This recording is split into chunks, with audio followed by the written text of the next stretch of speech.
जी हाँ दोस्तों, 500 करोड़ रुपया कमाएगी पवन सिंह की हर हर गंगे मूवी। यही बात चारों तरफ आगे की तरह उड़ रही है जब से ये फिल्म का ट्रेलर रिलीज हुआ है।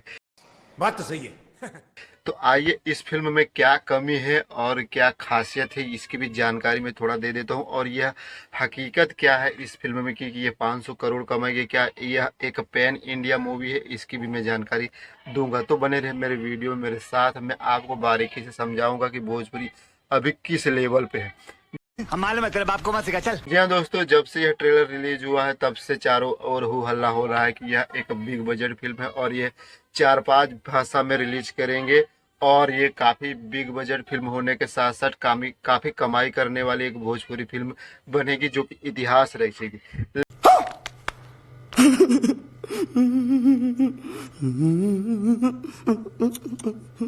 लेकिन दोस्तों ऐसा कुछ नहीं है, क्योंकि इस फिल्म में कहीं भी मेंशन नहीं है कि एक पैन इंडिया फिल्म है। गजब बेइज्जती है। और ये एक शुद्ध भोजपुरी फिल्म है और भोजपुरी भाषा में ही रिलीज होगी। भले ट्रेलर में शुरुआत हिंदी से हुआ है, लेकिन यह एक भोजपुरी फिल्म है।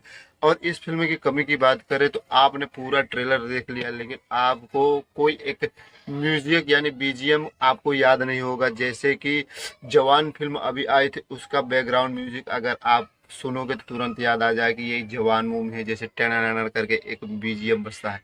लेकिन क्या इस पूरे ट्रेलर को आपने देखा, आपके मन में कोई जहन में कोई एक ऐसा बैकग्राउंड म्यूजिक है जो अभी बज रहा है? नहीं है ना। तो ऐसी छोटी छोटी बहुत सी ऐसी बारीकी बात है जो कि भोजपुरी काफी पीछे, एडिटिंग की बात कहा जाए तो काफी पीछे है। वही घिसा पिटा एक एक्शन फिल्म बना दिया है। अब एक्टिंग क्या है वो तो फिल्म देखने के बाद ही समझ में आएगी, बाकी तो कुछ नहीं है। अमित तिवारी को इसमें विलन का रोल किया है। बाकी देखा जाए तो पवन सिंह वही अपने पुराने स्टाइल में है, वही एक्शन सीन है, सब कुछ वही पुराना रिप्लेस किया गया है। तो मैं मुझे तो नहीं लग रहा है कि यह इतना ज़्यादा कमाई कर पाएगी। और दो मूवी साथ में रिलीज हो रही, संघर्ष 2 और ये, तो दोनों के थिएटर भी बढ़ जाएंगे, ऑडियंस भी उनकी अलग अलग है। कोई उनको सपोर्ट कर रहा है तो कोई उनको सपोर्ट कर रहा है, तो फिल्म भी काफ़ी कमाई नहीं कर पाएगी। तो अभी भोजपुरी उस लेवल पर नहीं पहुंची है। आपकी भी कुछ राय होगी तो कमेंट करके जरूर बताइएगा।